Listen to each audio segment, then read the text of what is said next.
Often seen, rarely photographed, never captured. It is called Yeti, Sasquatch, but most know the creature as Bigfoot. Now a team of top scientists search the globe, using the latest technology and their expert knowledge of the animal kingdom. They question the creature's very existence, uncover shocking new evidence, and wonder if we've been searching for the wrong creature all along. Join us for the definitive guide to Bigfoot.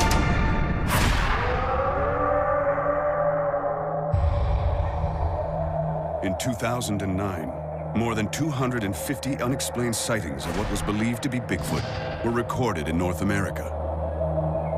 But they're the tip of the iceberg. Now, for the first time, we have created a global map of Bigfoot sightings. More than 10,000 from the last 200 years. At first, the sightings appear random, but closer scientific analysis reveals hidden but unmistakable patterns. More than 95% of all recorded sightings take place in Asia or North America. Nearly 70% of these are at high altitude and dense tree cover. There are also distinct hotspots where sightings are far more common than elsewhere. One is the Himalayas. Here, generations of eyewitnesses describe a gigantic snowing, the Yeti.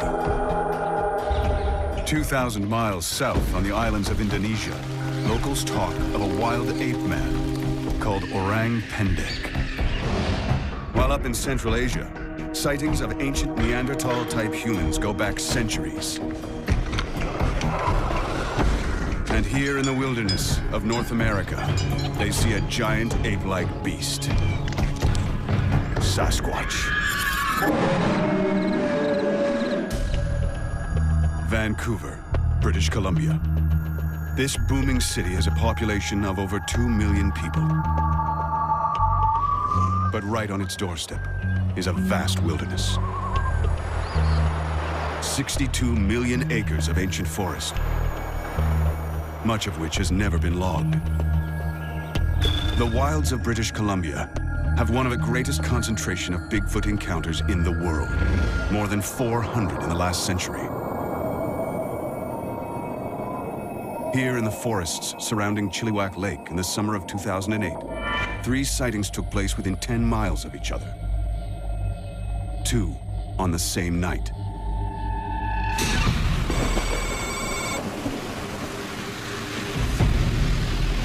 This driver is alone on a remote dirt road. He's never believed in Bigfoot, but he's about to see something that will profoundly challenge what he has previously regarded as fiction.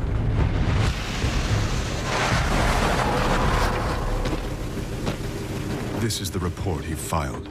I was coming up the road here, in the lights. I seen something, like a bear almost.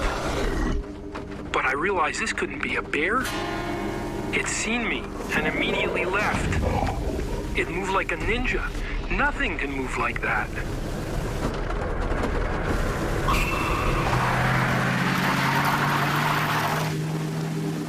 Like hundreds of others, this eyewitness chose to remain anonymous for fear of being ridiculed. But his words are real. 3.5 hours later, another encounter takes place when a trucker spots an identical creature on the same stretch of road. The distance between the 2 sightings? Just 1 mile. The local newspaper filed this report.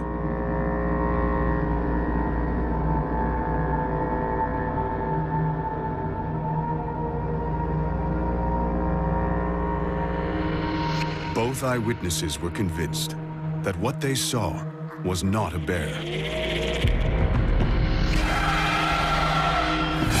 10 miles away, and 6 weeks later, a third encounter takes place in the forests around Chilliwack.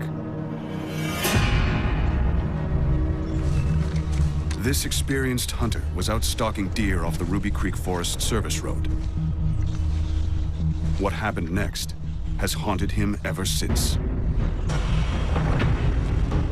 Without warning, A rock hurls toward him. I swung my upper body and my rifle over to the side, thinking that it was a bear, and it wasn't. It was a rock in mid-flight. It looked to be about 2 feet long. So I was looking to where it came from, and I saw a flash of black, and it took off through the bush. It took it literally a couple of seconds from approximately this area here to about there.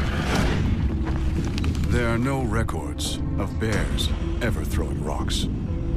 I come in contact with bears quite often, and it was not a bear. Didn't exactly want to find out what it was. I don't like knowing that there's something out there that can pick me up and use me as a toothpick. I spent the last 2 years trying to forget it ever happened.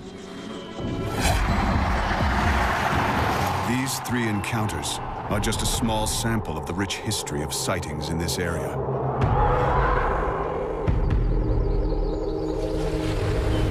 Stories of rock-throwing wild men date back generations in the Chilliwack region. It's July 1934, and local Native American Tom Cedar is out fishing for trout.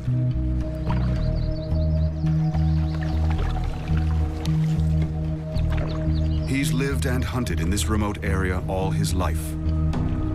But he's taken completely by surprise when what he reports to be a Sasquatch starts hurling rocks, trying to capsize his canoe.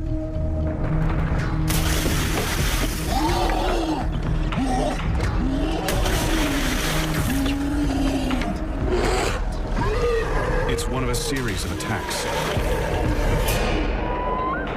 And the first time local tribes share their long history of Sasquatch encounters with outsiders. This Sasquatch rock art from Northern California was painted in 500 AD. How do you explain hundreds of encounters stretching back over centuries? Something is out there, but what? Here in one of the world's Bigfoot hotspots, the forests of Canada, 5 of the world's leading scientists have come together to solve this global mystery.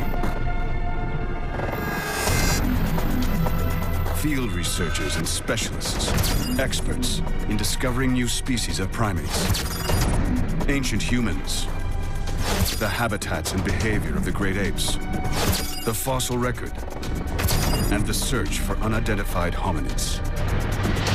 Their mission is to focus on how to find these unidentified creatures and establish once and for all if they exist. This is one of the most intriguing questions of zoological exploration that faces science in this modern era.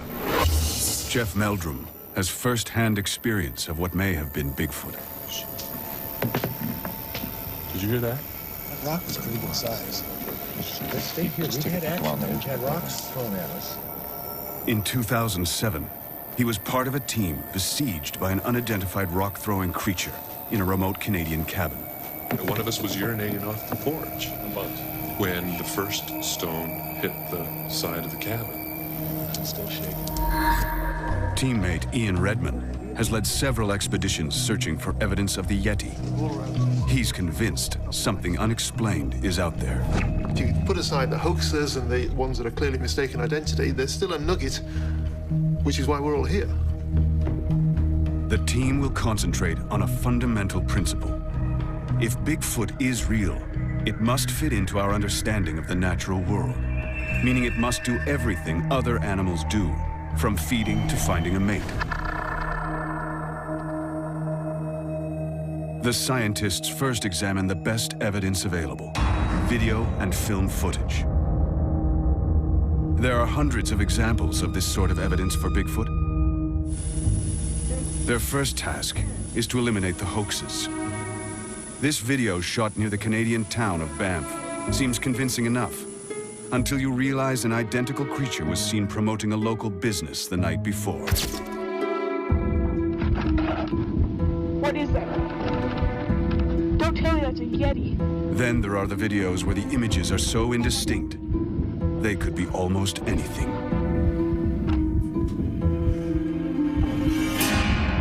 Once they eliminate the obvious hoaxes and the images that are so blurred or out of focus to make any real identification possible, there's very little left. The experts are not so surprised. Animals are there at home in their environment, and we're often the intruder, the visitor, and evading human detection is not that difficult. Just how well animals can live undetected by man was proven by this incredible video footage shot in 2007. It's almost all the evidence we have of a new species of man-sized primate, the billy ape. Found in the remote forest of Congo, Africa, it took primatologists a year to track down and film these giant-sized 300-pound chimps. But local people had talked about them for generations. Anna Nakaris has discovered 6 new species of primates. I believe very much in what local people say. And if local people tell me something is there, I have a suspicion that it may be, even if I haven't seen it.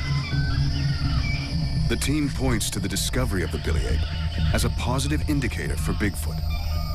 If a new species as large as this has managed to live undetected by science for so long, could other species of giant ape-like creatures still be out there? The team goes in search of answers, heading out into the heart of the densest clusters of Bigfoot sightings in the world. And they tackle the single most controversial piece of Bigfoot evidence ever. A team of leading scientists are searching for evidence of Bigfoot that cannot be dismissed. Their goal? To separate fact from fiction and create the definitive guide to this mysterious creature. Research has identified the forests of British Columbia as one of its most probable habitats. Now Ian Redmond takes the search directly into the field. He's one of the world's leading gorilla trackers and is using his highly trained eye to look for signs of an unknown species of ape. Redmond is on Vancouver Island, a place where sightings of Sasquatch are so common, it's sometimes nicknamed Ape Island.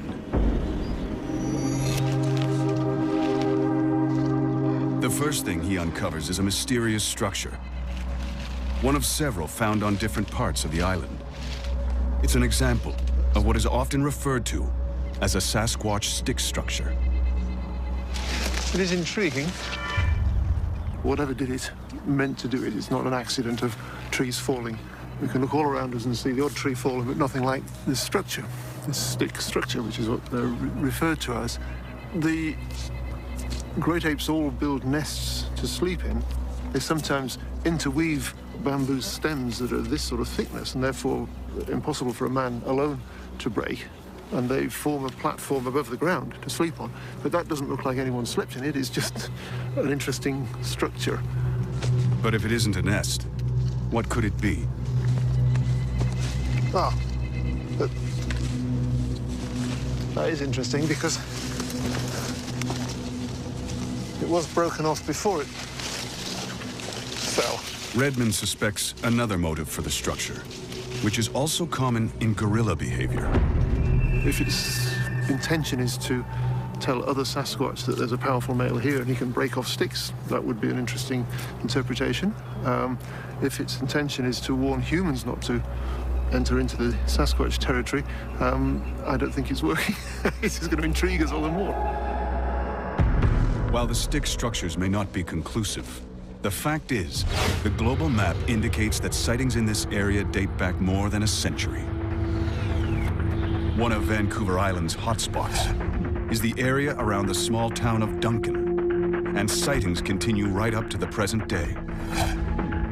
It was 5 miles from here in 2005 that a local resident had what he describes as an encounter with a giant ape-like creature.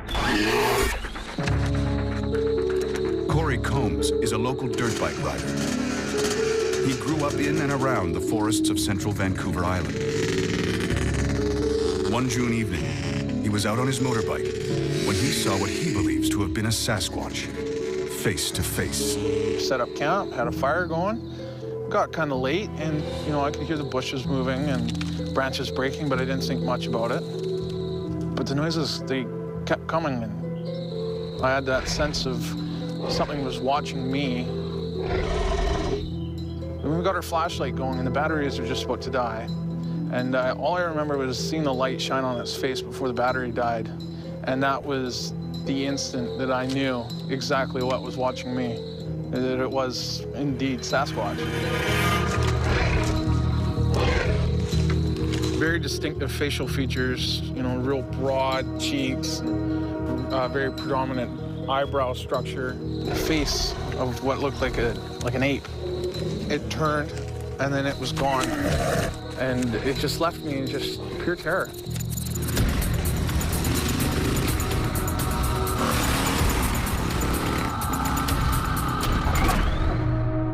In June 2006, another alleged Sasquatch encounter took place 17 miles west of Duncan. Alan Robertson had pulled onto the roadside with his boat on a trailer when what he thinks could have been a giant ape suddenly attacked. We stopped, you know, do a pee break, but then everything started shaking inside the truck. My stepson says, we're rolling backwards. I said to him, no, I've got my foot on the brake, I'm in park. Just this fear came over me. The safety chain was just hanging. The boat itself was twisted in its cradle, and there was 3 cracks here and 2 cracks here. Even now, when you think back, it just, I get, you know, shivers. A third nighttime encounter with what the witness thought was a giant ape took place in June of 2009 on Mount Sicker, 6.5 miles from Duncan. Andrew DeWall was out putting his 4x4 through its paces on a forest road when he pulled in at the top of the mountain to check out the spectacular early evening view. But as he turned to an area of recently logged trees, he saw something he couldn't believe. It looked like your typical picture of a Sasquatch that you'd see on a commercial. It had the flat face, the long draped hair, his arms were down by his knees. And it popped up from behind that stump, just kind of came up. They had moved up into about that range, and I just kind of laughed it off, you know? You don't expect to see something like that walking on 2 legs through the bush. So we got out of the truck, I picked up some rocks and I threw them off the corner of my Jeep. And then from the back corner of my vehicle, something yelled at us. Sounded like 20 dogs perfectly in sync, barking at once. It's kind of like a punch in the back of the head. And that's when we both kind of got scared and drove out of here.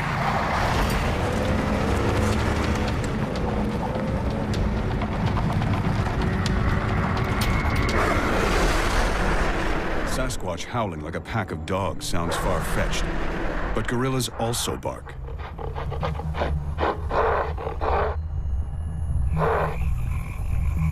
An important factor linking all 3 of these Vancouver Island encounters is that they all took place after sundown. Apes don't have night vision, so how could Bigfoot be active at night?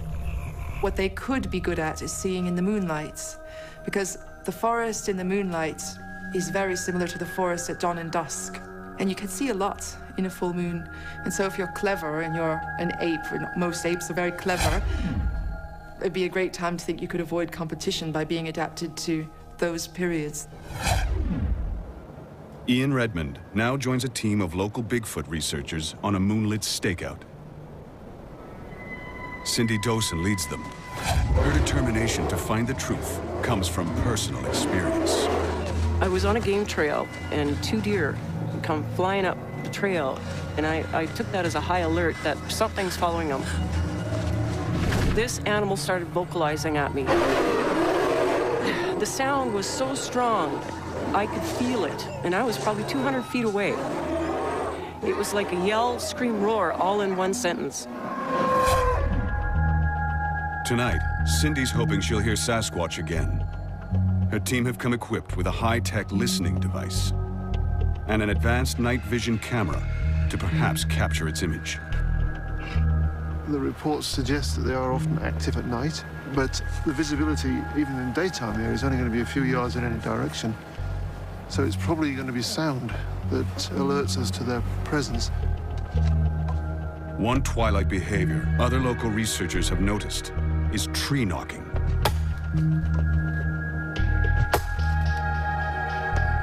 Sasquatch apparently respond to this because they say that if you sort of thwack twice, you'll get 2 taps coming back.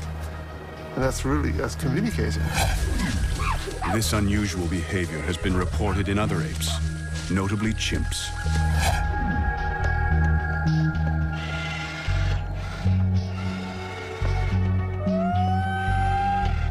While they wait for a reply, the researchers try another tactic, known to provoke a response from what they think is Sasquatch.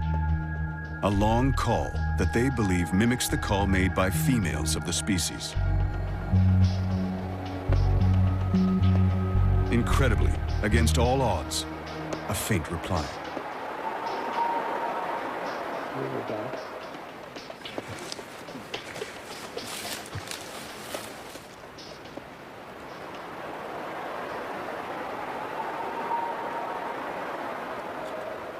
But the researchers are confused. Replaying it again and again, it sounds like it's mimicking field expert Cindy Dawson. It sounds almost human.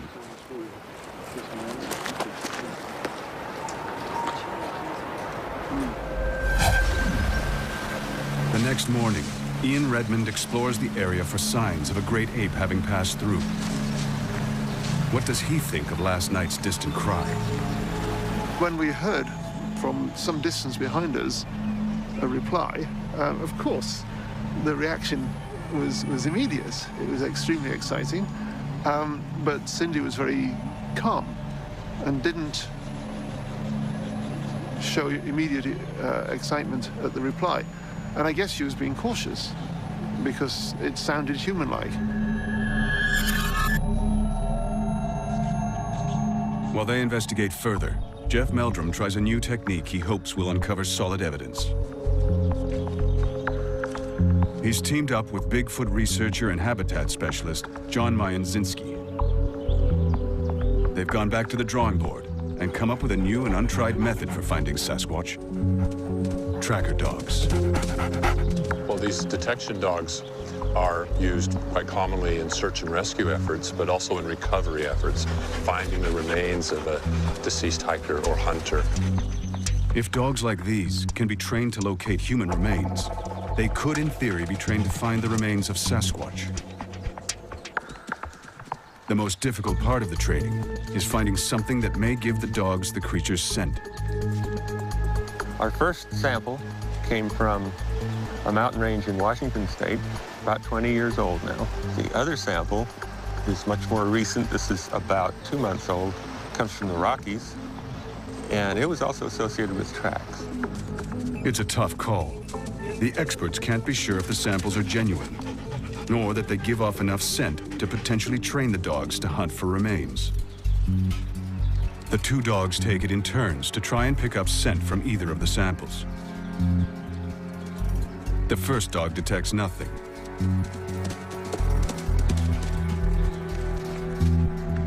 But the second dog registers a definite scent on the second sample. We have to depend on handlers, and they're telling us that we're getting a distinctive reaction from the dogs that indicates this is not a species of animal they've encountered before. The fact that these dogs are reacting in ways that suggest this isn't either animal that they would be otherwise familiar with or not quite human is very promising. The team needs to investigate what kind of creature they're looking for. Searching for clues, they'll take on the most controversial evidence in the history of Bigfoot, the Patterson film. But can they come to a final conclusion? If there were no hoaxes, there we have a Sasquatch. It is one of the greatest mysteries of our time, the search for a creature known as Bigfoot. Now 5 of the world's leading experts in natural history have come together to create the definitive guide to Bigfoot. Their goal? to see if there is proof that a creature is still out there. Our team has decided to examine the most controversial piece of evidence in existence. It consists of 953 frames of 16mm footage, known as the Patterson film. About 40 seconds of silent footage that has galvanized the world. It was shot here, Northern California, Six Rivers National Park, Bluff Creek. Here in the fall of 1967 begins the greatest Bigfoot mystery of them all. As our team watches, primate experts Ian Redmond and Anna Nakaris point to the way the creature walks as a convincing argument for the film's authenticity. It's very relaxed, very flowing gait, clearly comfortably walking bipedally. There's no question of awkwardness. Interesting to see how the creature is swinging its arms quite strongly from side to side. That's something almost more than I'd expect to see even from a gibbon. Team members Bill Sellers and Jack Rink remain skeptical. They focus on the man who shot the film and why. For me, this clip is really all about trust. If you saw a clip of film like this from an impeccable source that you believed, then you'd have to take it at face value. This is, a hairy creature walking across the screen. If you don't trust the person who's actually taking the pictures, and you don't trust that it's not a hoax, it doesn't really matter how convincing it looks, because we know that Hollywood special effects and things can recreate almost anything, and it's very difficult to tell. The man behind the camera was Roger Patterson. Numerous people question his motives, including journalist Mike McLeod. Roger Patterson was a really interesting guy. He never had a real job, never wanted a real job. He was an inventor, and by all reports, quite really an artist with his hands. And he always felt that he was going to, one of his inventions was going to pay off. Many think the Bigfoot of Bluff Creek was one of Patterson's inventions. He thought it was possible that something like this could be out there, and that if he could find it, it would be an incredible thing. It'd be like one of the inventions he'd been chasing for so long. He started making these trips on horseback up into the mountains and talking to people in that area, and he came out with a book in 1966. His book contained a sketch of a creature uncannily similar to the one he caught on film just over a year later. Could this have been the prototype? Roger Patterson's ambitions went much further than writing a book. He borrowed money to direct a Bigfoot movie. He was buying cameras and film footage and raw stock and horses. It was while preparing to shoot his movie that Patterson claims to have caught a female Sasquatch on camera, totally by chance.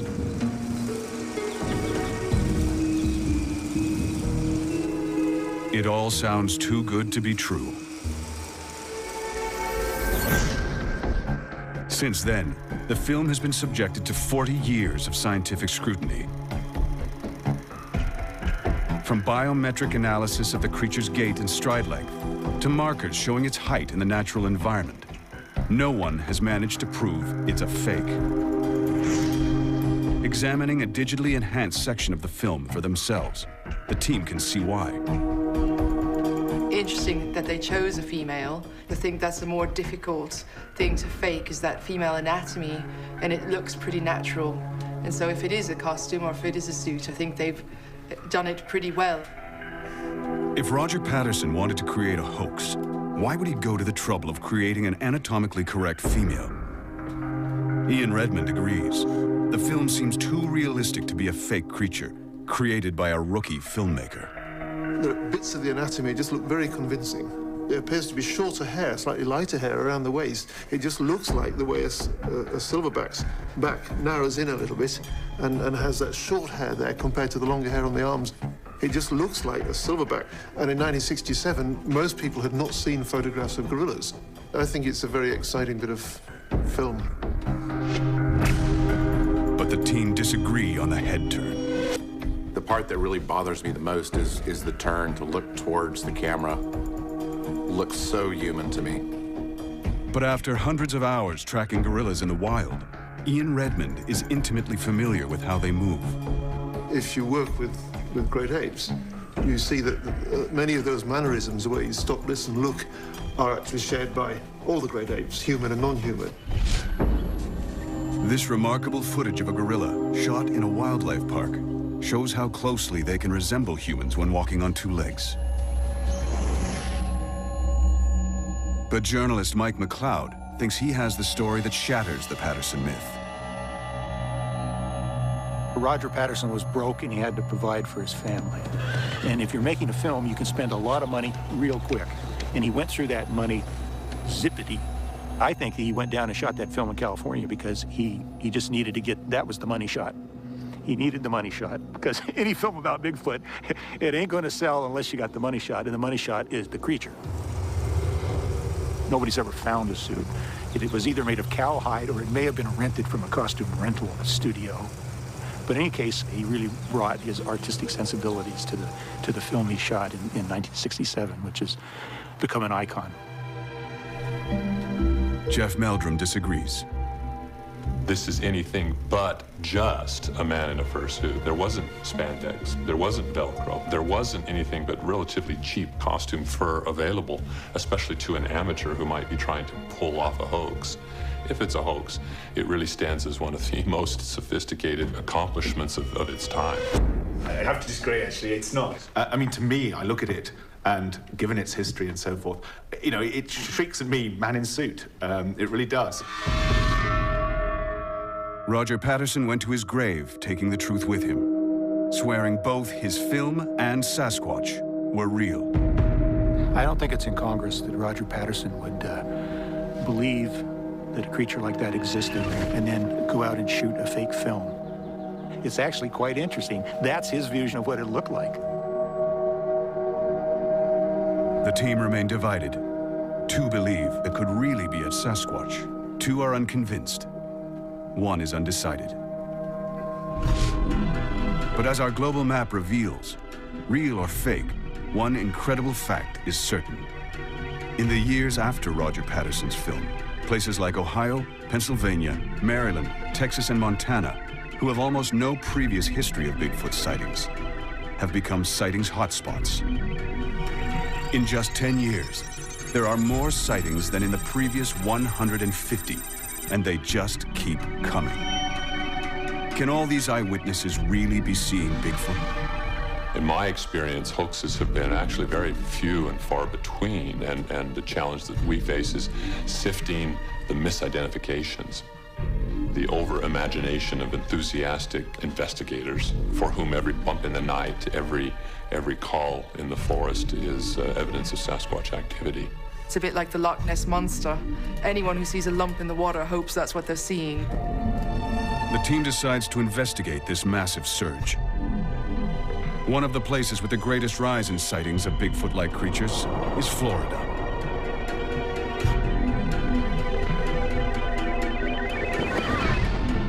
Here, locals claim to encounter a type of Bigfoot they call the skunk ape because of its terrible smell. In December 2000, these two photographs were sent to the Sarasota Sheriff's Department. They allegedly show a 5 to 6 foot tall skunk ape that broke into someone's garden. Is this creature fact, fiction, or a case of mistaken identity? Florida's tropical swamp is an ideal habitat for an ape, but the scientists are highly skeptical it's Bigfoot.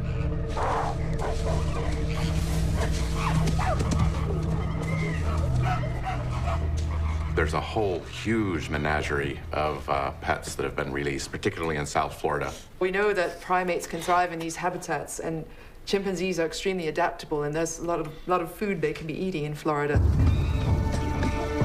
Keeping chimps and orangutans as pets became fashionable in the 1970s, just when sightings of the skunk ape took off. A very common issue is for people to buy a baby or an infant primate, keep it until it's a bit older and stronger, and often they're purchased illegally or they're held without a license. And all it takes is 2 or 3 to start a population. They live a long time. I mean, a chimpanzee can easily live to be 60 years old, and so you only have to have a few releases, perhaps, you know, decades ago, and the odd sighting, and that would certainly keep alive a rumor of a skunk ape for a long, long time. The team believes the huge surge of skunk ape sightings in Florida, more than 200, are a case of mistaken identity triggered by Roger Patterson's film. Sightings of skunk ape are probably nothing more than an escaped chimp. But not all clusters are as easily explained. The biggest hotspot the team cannot dismiss is the Pacific Northwest, a region that stretches from Northern California up through Oregon, Washington State, and well into Canada. This area has an unbroken history of sightings. It is from this region that the word Sasquatch originates, and local Native Americans describe sightings of a tribe of hairy giants that date back centuries. This ancient wisdom may be the key to solving the mystery of Bigfoot. A team of scientists is searching for definitive evidence of Bigfoot. Having examined the famous 1967 film by Roger Patterson, they found it caused a massive surge in sightings. But some areas were more affected than others. The team's global map shows them that hundreds of sightings in the Pacific Northwest took place long before Patterson's film, making them potentially far more reliable than sightings reported elsewhere in the years after. A key hotspot is the area around the town of Chilliwack in British Columbia. There were a cluster of sightings here in the early 1930s and 40s.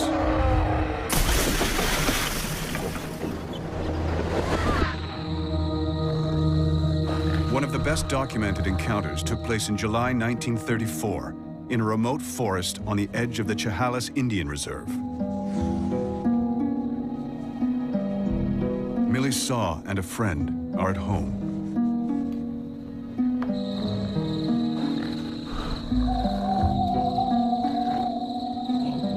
Tonight they will encounter a creature they thought was only a local legend.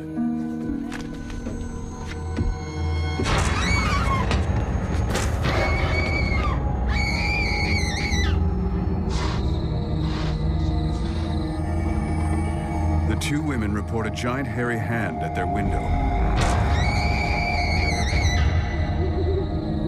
and being trapped for the whole night by a monstrous creature. It's an untarnished record from impeccable witnesses. And they're not alone. As we move forward in time on the global map, the reports from around Chilliwack just keep coming, in increasing numbers.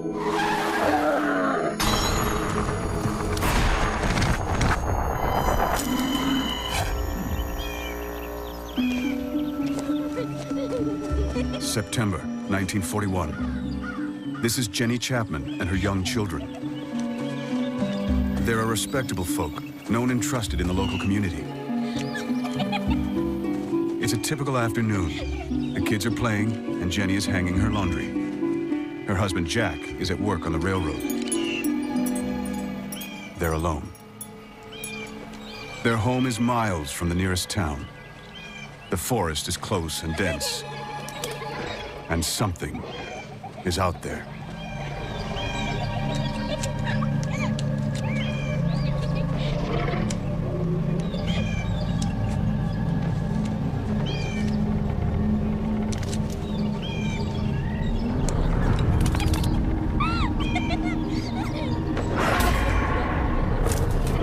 Please come here. Come behind me. Jenny knows it's not a bear. Come here. Stay behind me. And it certainly isn't human. She only knows it is a creature she has never seen before. Jenny Chapman and her children flee for their lives.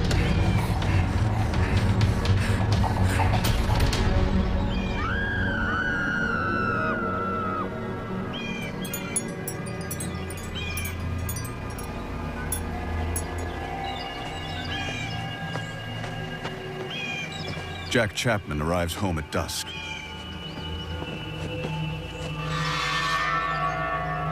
Sarah! Jenny!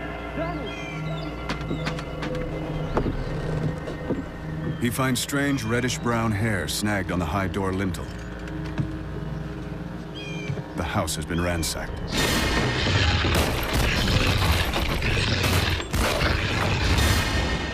A 300-pound fish barrel has been lifted, broken apart, and the fish stolen.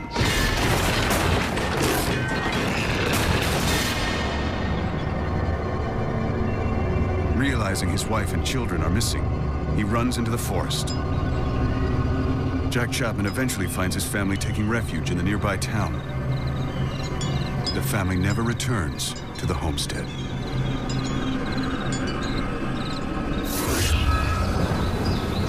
If the creature exists, the team agrees the Pacific Northwest might be one of the few places in the world with enough wilderness and resources to support a large omnivorous ape the size of Bigfoot. But there are some crucial questions they need to answer. One of the things you need to work out is actually what they eat, particularly what they might eat during the winter when, you know, food is presumably not very good supply. And the sort of the equivalent animal that you might think of would be something like a bear, which of course can hibernate. But the larger primates, really, it's not something that they can do. So you need a food supply. Yeah, right. And in the Pacific Northwest, I mean, one thing to bear in mind that the coastal forests of British Columbia, for example, has very little snow accumulation during the winter. And so there are thousands of miles of coastline through that inside passage up into southeastern Alaska that actually is a very rich habitat and provides a lot of food resources throughout the year. Yeah, things like shellfish and Shellfish and kelp and all the invertebrates that are available in the tide pools. The ransacking of the Chapman's house suggests Sasquatch has an appetite for fish. If so, it wouldn't be the only primate to eat seafood.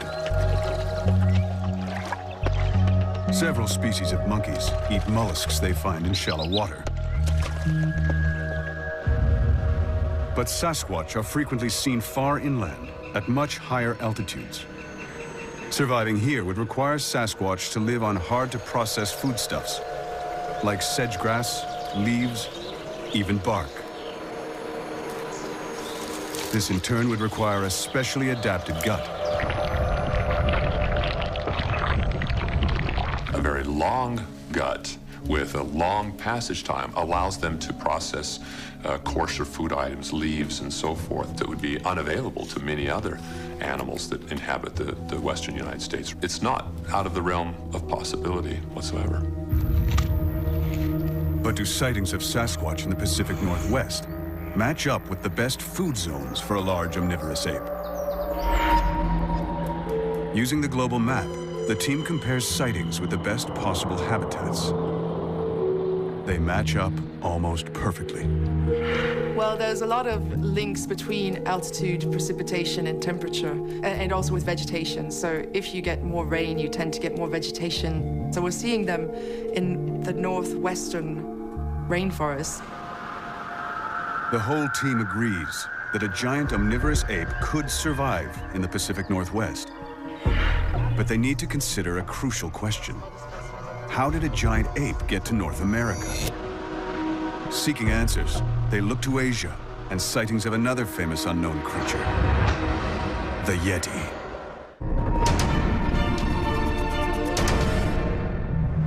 Searching for evidence of Bigfoot, a team of scientists has been exploring the Pacific Northwest. They found an ideal habitat for an omnivorous great ape. Now they investigate reports of similar creatures in Asia, searching for links between them and an answer to how Bigfoot got to North America. Their first Asian location, the mighty Himalayas, the highest mountain range in the world. It's home to what local peoples know and fear as the Yeti. From our global map, our experts can see a tight cluster of sightings at altitudes over 9,000 feet above sea level, with an annual snow and rainfall of 40 inches. The most important evidence for Yeti is footprints. In 1951, climber Eric Shipton was at a height of 20,000 feet during an expedition to Mount Everest, when totally unexpectedly, he came across these ape-like giant prints. With no other humans living even remotely nearby, he was convinced they must have been genuine. Jeff Meldrum has a cast of the original Shipton footprint, and he's convinced it definitely came from a real creature. It's quite distinctive in that the large toe is divergent from the remaining toes, a more thumb-like appendage. The Shipton footprint is further enigmatic in the fact that the second toe is quite enlarged. This may be a natural feature, or it could also be a pathology. We don't really know, since only a single footprint was documented. It seems extremely unlikely that someone would add an injury to a faked footprint. And even more improbable that they would fake footprints on a remote snowfield more than 20,000 feet up in the Himalayas. The trouble is, this seems an unlikely habitat for a giant ape. Primates are basically tropical animals. The sort of temperate, very cold areas that you see Yeti in are really very different from what you'd expect to see with a modern primate.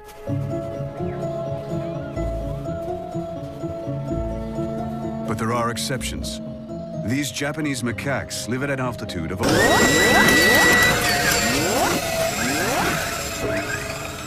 over 10,000 feet, and further north than any known primate. They've adapted to survive in temperatures of -4 degrees Fahrenheit. Could Yeti have adapted to live in the same environment?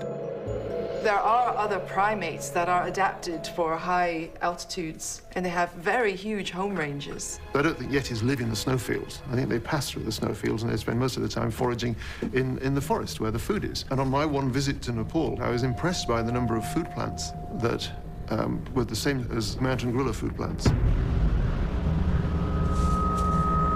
Yeti's available diet and its footprints suggest it could be a creature closely related to a giant mountain gorilla.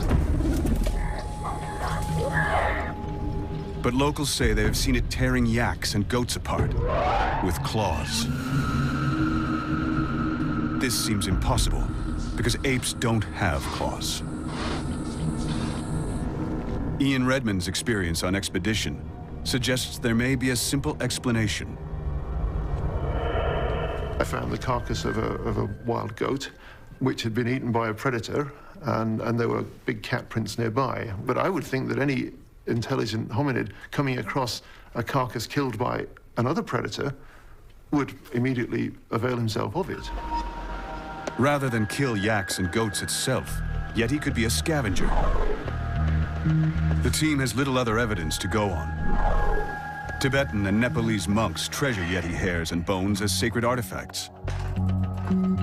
Some samples have been analyzed for DNA, but so far, almost all have been identified as belonging to other known animals.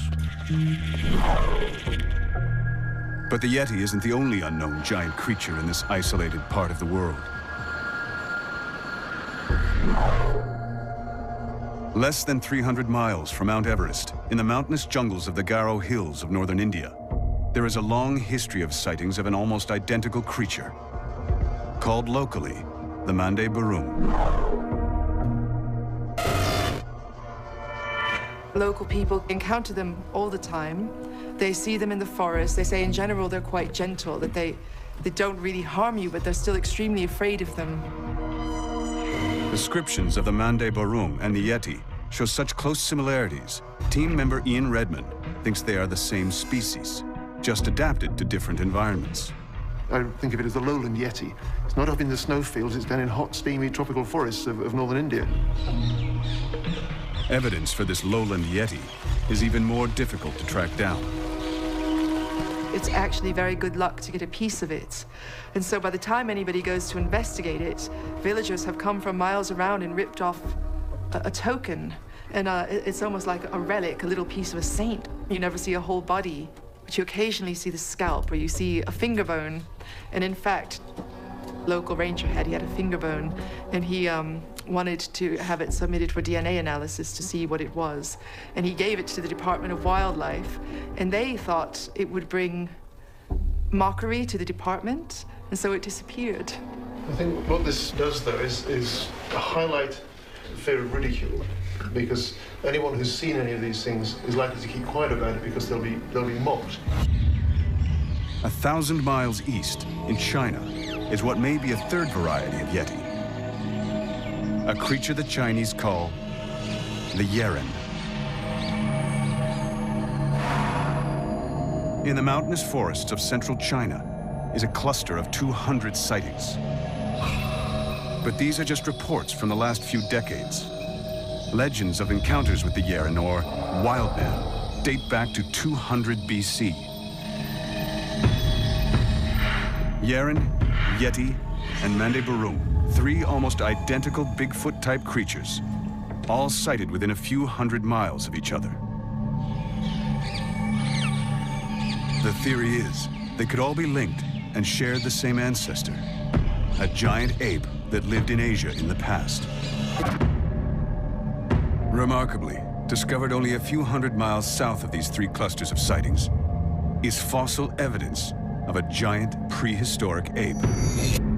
Called Gigantopithecus, for centuries its teeth were used as ingredients in Chinese medicine.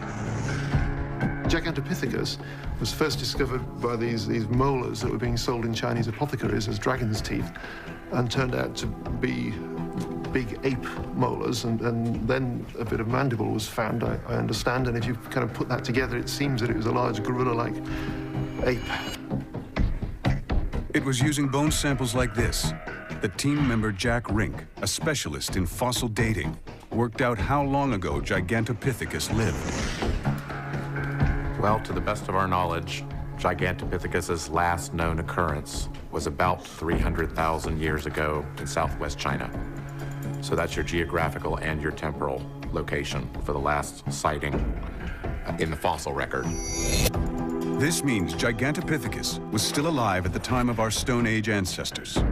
There's almost no possibility that humans and Gigantopithecus did not encounter each other.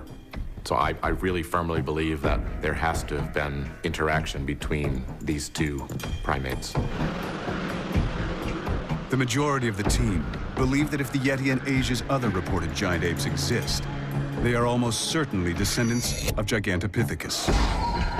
But is the North American Sasquatch? Today, Asia and North America are separated by the Pacific Ocean. But many times over the last million years, a temporary land bridge has formed between Siberia and Alaska as sea levels have changed. It's possible a giant ape could have migrated across this precarious plateau of land into North America. But there's another creature that could also have made this journey. Now the team investigates evidence that sightings of Sasquatch might not be a giant ape, but a species much closer to man.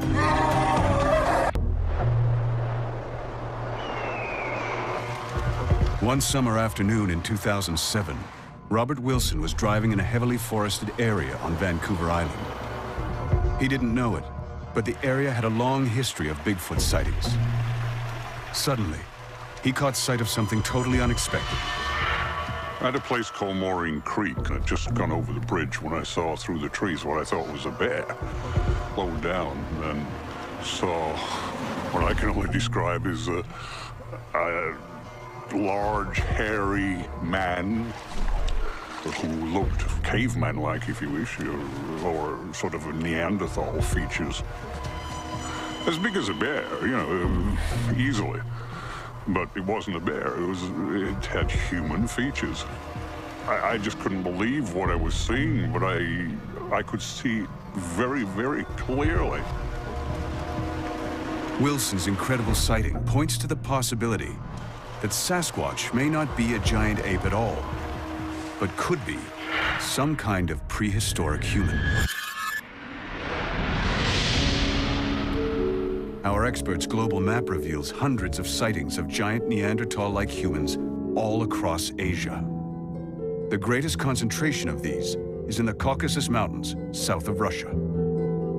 These sightings became so numerous that over time the creatures were given a name. They are called Almas, or Almasti, meaning wild people. One of the most compelling and reliable of all the reports about the Almas was documented in 1925. General Mikhail Stepanovich Topilsky of the Russian Red Army attempted to surprise what he'd been informed were rebel soldiers hiding in a remote cave.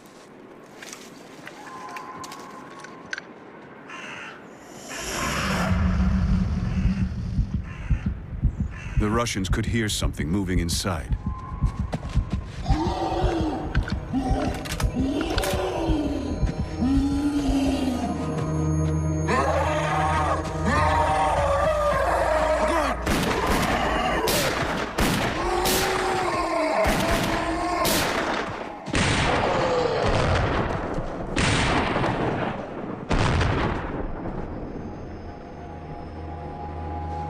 To their horror, the general and his men discovered they had gunned down not a modern enemy, but some sort of prehistoric human. The dead creature lay with his eyes open and his teeth bared. In general, the hair was very thick, without any underfur. The knees were completely bare of hair, and there were callous growths on them. The color of the face was dark. The nose was flat, with a deeply sunken bridge. Well, the eyewitness descriptions of the Almas, a heavily muscled body with a thick torso, deep-set eyes and heavy brows and very prominent cheekbones and thick jaws, could easily represent the Neanderthal. But Neanderthals were only one of what we are now discovering to be a whole range of different types of early human. One of the really interesting things about human evolution that we're now finding is that it's not a kind of evolutionary tree. It's more what we call an evolutionary bush. And there are lots of little side branches. There are lots of cousins of humanity that didn't go anywhere. Evidence for other primitive human-type creatures has been increasing dramatically. In fact, fossil evidence of a human relative has been found on the island of Flores in Southeast Asia, and it shows that this creature was alive until recently. Unlike the Almasty, they are very small, but they too are a separate species from modern man. Scientists named the creature Homo floresiensis. Homo floresiensis, the hobbit, is always described as an example of island dwarfism. So this is an animal that's found itself on an island with none of the normal competitors that we'd normally have. And there is no need for it to be big anymore. Nothing's going to eat it because there are no predators. And so the particular ecology it's in is favoring being small. Fossils of this real-life hobbit date to 10,000 years ago. But locals on nearby Sumatra have long spoken of a legendary small forest man they call Orang Pendek. Could this be the same creature? Or perhaps an even more primitive subspecies? Anna Nakaris has worked extensively in Southeast Asia, where she has discovered new species of primates. She's convinced local people's stories of Orang Pendek are reliable and of a real creature. Local people can be extremely reliable, and there is a lot to say in listening to the stories of the people that live in these remote places. The thing that's so fascinating to me is the life that's been breathed into the legend, so to speak, by the recent discovery of the Homo floresiensis, the hobbit. You know, the prospect of a relic population of hominid or another type of primate might not be so far-fetched. Incredibly, just as these local stories have proved Orang Pendek might have a basis in fact, so too, new evidence reveals what might be the remains of the real-life Almasty. In March 2010, an amazing new discovery was made on the borders of Russia and Kazakhstan, in the same region as the 1925 encounter. From just a single finger bone, scientists identified yet another type of human species. They're calling it the X-woman, or Homo denisova. So we've got this X-woman that's just been identified just from a finger bone that we've extracted DNA from. And the DNA in this finger bone is sufficiently different from the DNA that we've extracted from other modern humans and from Neanderthals that we think it was probably from a completely different species. So in fact, having multiple species of humanity is probably the norm. Scientists now think Homo denisova was a cousin of Homo floresiensis. Some of the team believe remnants of multiple species of humans could still be living today. These days, we seem not to be able to imagine that we can be living side by side with another bipedal creature, whereas in fact we did for 1 million years. And that was only discovered for certain in the 1980s. Okay. Why would the present be the exception to the rule that has seemed to prevail for literally millions of years? An astonishing new discovery in China may supply the team with another possible candidate in their search to explain Bigfoot. A giant ancestor of Neanderthal called Homo heidelbergensis. Until recently, heidelbergensis was believed to have gone extinct more than 250,000 years ago. But according to Jeff Meldrum, these newly unearthed remains may completely rewrite these dates. It's remarkable because the preliminary dates have been placed at about 12,000 years ago, which is extremely recent. This find suggests heidelbergensis was still alive in Asia when the first modern humans were migrating to North America. Like them, it could have crossed the land bridge that once connected Siberia and Alaska. Next, the team examined if the North American Sasquatch could really be a type of primitive human.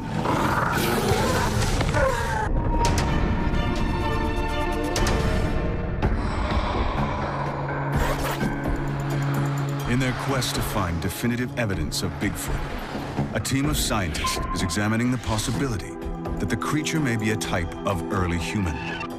They've been investigating a potential suspect called Homo heidelbergensis, a giant ancestor of Neanderthals, which could have crossed into North America from Asia.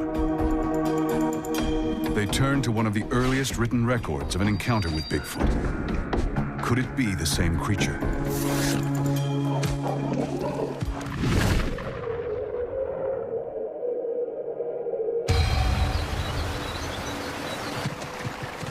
(1891). Herman Gilbert and his brother-in-law have come west to stake a claim for land. They're in Northern California, at the southern end of the Cascade Mountains.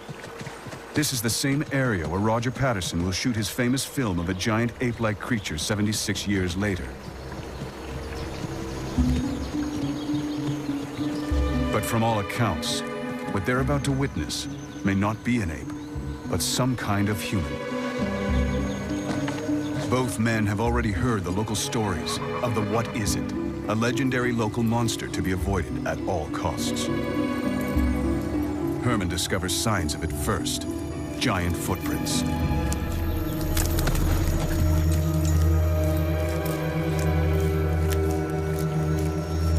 Bones and gore litter the area.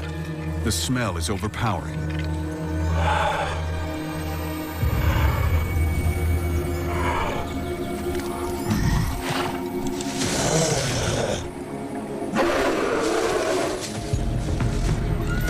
Then they spot the creature itself. A huge, hairy man, bathed in blood, beating its chest and wailing in anger. Like others who have seen it before them, Gilbert and his brother-in-law flee. This early story of Sasquatch clearly describes a Neanderthal-like man.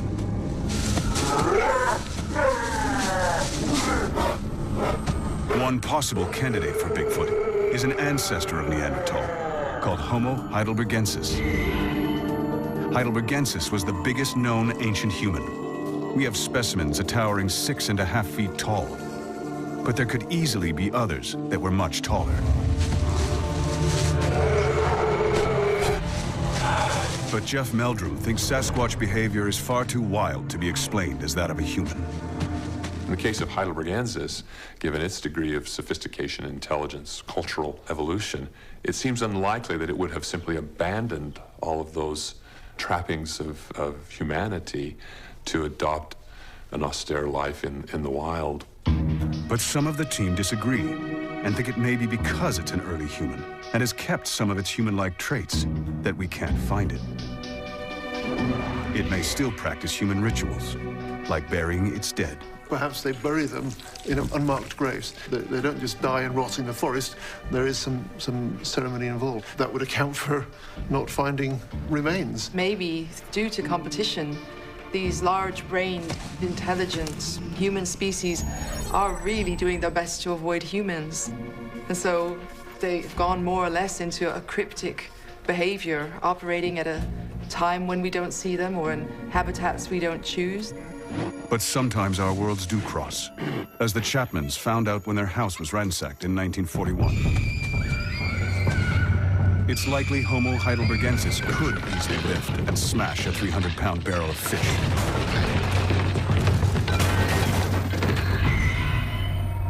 Fossils show heidelbergensis had much thicker bones than a modern human. Bone's expensive, so if you've got thick bones, then you're going to have fairly big muscles to operate these things. Big bones, big muscles, and therefore you were stronger.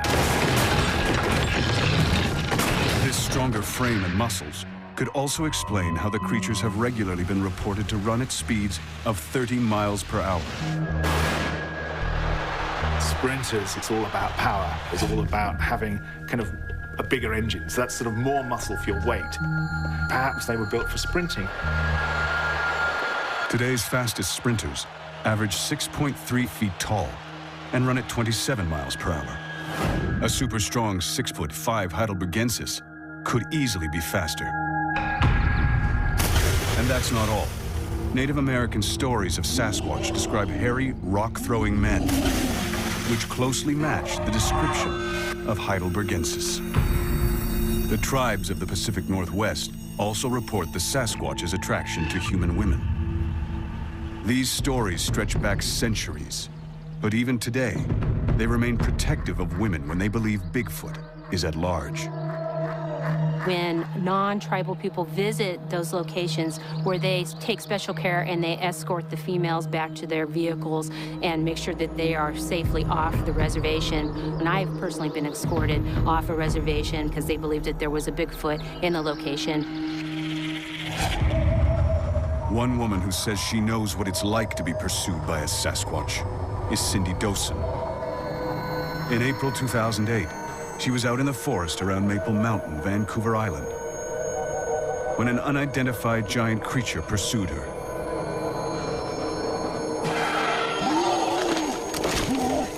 It was in the bush, breaking limbs and smashing trees, about 2 steps behind me. She fled for her life. This thing screaming and hollering at me, I need to hide, get out of the way. It was like it was hurting me or pushing me along. The creature chased Cindy several hundred yards until she reached the safety of her 4x4 and sped off.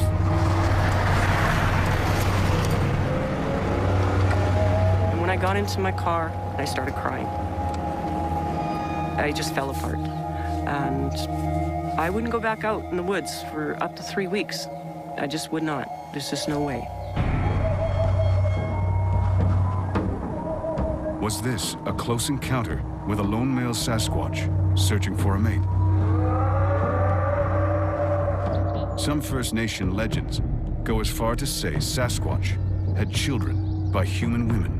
There is oral tradition that it's happened in the past. They do talk about that offspring have been produced, and the child will only usually live a very short period of time due to rapid growth. It's usually very slow, can't learn the language, doesn't learn any traditions. But if Sasquatch really is a heidelbergensis, mating with a human might not be as far-fetched as you might think. Recent genetic research has revealed early modern humans mated successfully with Neanderthals. Many people today still carry Neanderthal genes.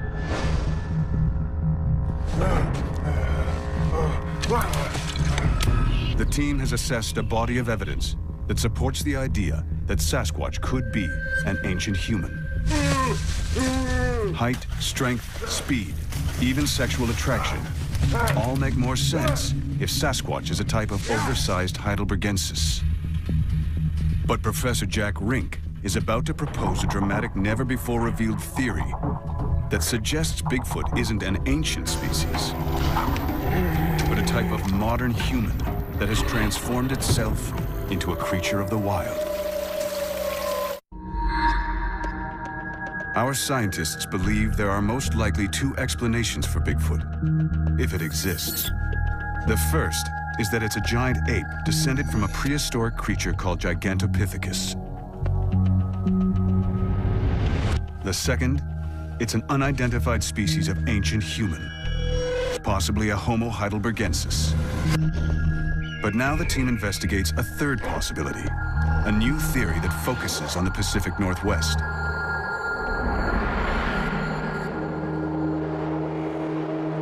Could sightings of Sasquatch be explained not by giant apes or prehistoric men, but by modern-day humans?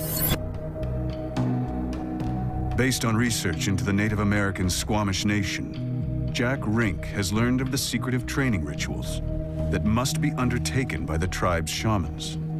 One of the aspects of the Squamish Nation oral tradition is that people become literally wild people through shamanic processes where they have to go off and stay isolated for periods of over 10 years, eating wild foods, being isolated from the other parts of their tribe. So the living wild people apparently do exist. The clues that helped reveal this groundbreaking evidence were uncovered on the rugged shoreline of British Columbia by one of the Squamish Nation's foremost scholars, Professor Rudy Reimer. Reimer was searching for stone tools used by his ancestors when they first settled the area more than 10,000 years ago. People picked up local rocks and modified them for plant gathering and hunting and a whole wide range of other activities. But he kept finding stone tools in out-of-the-way places, and intriguingly, many appeared to have been in use in recent times. When we did find them, they were in odd locations. They were in remote, hard-to-access areas. And to me, as a First Nations person, as an archaeologist, I began thinking about those sites in a different way. Why were these tools being discovered in such out-of-the-way places? Rudy Reimer realized the sites he had been excavating were on land the Squamish had always held sacred, but left untouched. These remote places were reserved for what traditions called the wild people, the Smali. I went into certain areas of our territory. The elders would ask me, say, well, why are you going there? That's where the wild people live. But Reimer realized even the elders did not know all of the tribe's secrets. For millennia, Squamish shamans, the tribe's priests, had undergone a form of initiation known only among themselves. They would disappear into the wild, remote places to learn the secrets of nature. Could there be a connection between the shamans and the Smali? Finding stone tools at the same remote sites seemed to prove it. While they were out there, it would be very common for those individuals to use stone implements. And as a result, we find remnants in very remote locations where people would have gone to do those spiritual training, those physical training activities. But how could shamans be mistaken for Sasquatch? The young men who undertook shamanic training were expected to live in complete isolation from the rest of the world. They were forbidden from coming into contact with people. Cut off, even from their own tribe, their training could take years. In the process, gradually transforming them into unrecognizable wild men. After a few years, they would have appeared very differently than someone living back at their home village, interacting with plants, animals, being on their own for extended periods of time. You know, they would have become very physically fit. Their hair would have become very long and unkept, but they also be behaving differently. They may be mistaken for what we call an ape or a strange creature dwelling out in the wilderness. Some traditions even speak of these wild young men covering their bodies in thick horsehair moss to keep warm. If someone was wearing a coat of black lichen, of course they'd look like a hairy man. Yeah. But at the same time, are they doing that because they want to look like a Sasquatch as part of their ritual? Yeah. It's easy to see how the legend of hairy wild men was born. My perspective offers a cultural explanation for what we call Sasquatch, or what we in the Squamish Nation call Smileath, the wild people. Explaining Sasquatch as a case of mistaken identity would only be possible if shamanic training was still happening in the forests of British Columbia today. Incredibly, this seems to be the case. Carries on into modern day, and those people who are re-engaging with the landscape in those various forms of training, they bring back important messages of the landscape. And it's not just the Squamish people. Tribes all over the Pacific Northwest have similar age-old traditions of wildman training. Can more than 400 local eyewitnesses over more than 100 years actually have been staring into the eyes of Squamish shamans? And could similar shamanic initiations explain sightings elsewhere? And the question might arise, can these account for all of the Bigfoot Sasquatch sightings that we have in North America? Could this really be an answer to the question of Bigfoot? There would have to be a whole lot of tribes participating in this back-to-nature wild man concept in order for that to be a reality. I don't see how the essence of what Bigfoot is to so many cultures across North America could possibly be represented with such a simple explanation. It's time for the team to weigh the evidence and reveal their findings.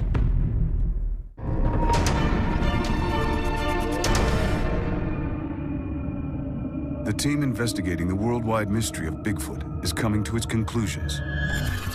They've narrowed down their inquiry to 3 potential suspects for what the creature, if it exists, could be. Now they consider this 3rd and latest suspect, Native American shamans training in the wild. Can these account for all of the Bigfoot Sasquatch sightings that we have in North America? It wouldn't account for the 16-inch footprints, though, would it? Ian Redmond has spotted a major flaw in the shaman theory. The creature is named Bigfoot for good reason. No ordinary human could ever leave footprints like these.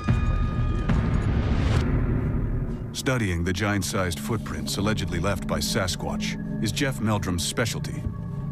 He's studied hundreds of them and found the distribution of sizes follows a pattern identical to a real animal species. This is exactly the type of data we would expect if we were, in fact, sampling a real population. But the existence of hoaxers makes any definitive conclusion drawn from footprints alone uncertain.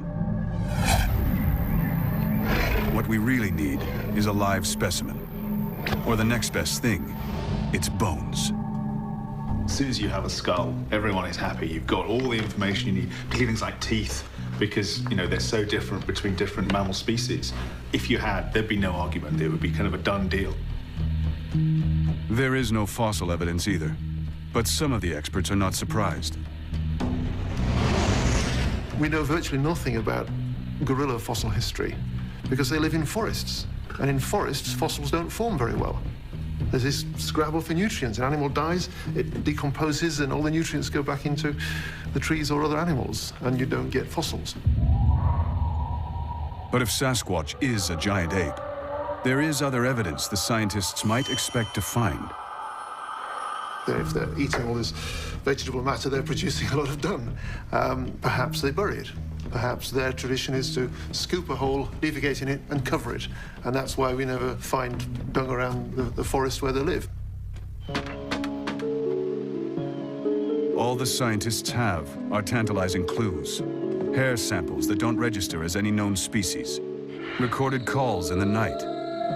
And most crucial of all, thousands of eyewitness reports from all over the world. Using their global map, the team has advanced the search for Bigfoot in unexpected new directions. By analyzing clusters of sightings, they have revealed fascinating new insights into its likely habitat, behavior, and ancestry. Most important of all, they have shown how the Roger Patterson film of 1967 set off an unprecedented wave of sightings that continues to this day. But but by closely examining the changing patterns of data before and after Patterson's film. The team has turned the clock back and filtered out many of the distortions the footage has caused. This helped them rule out either hoaxes or cases of mistaken identity, like Florida's skunk ape, which the team believes is probably one or more escaped chimps or other species of ape. On the other side of the world, in the forest of Sumatra, the team found the opposite, a history of sightings that cannot be explained by mistaken identity. What the 3-foot-high orang pendek is, no one yet knows, but most of the team thinks it's a genuine case of an unknown creature. I think of all of them, that's got a very strong possibility to be discovered. Elsewhere in Asia, by analyzing sightings of Yeti, Yeren, and the Mande Barum, the team found they were all reported within a few hundred miles of each other.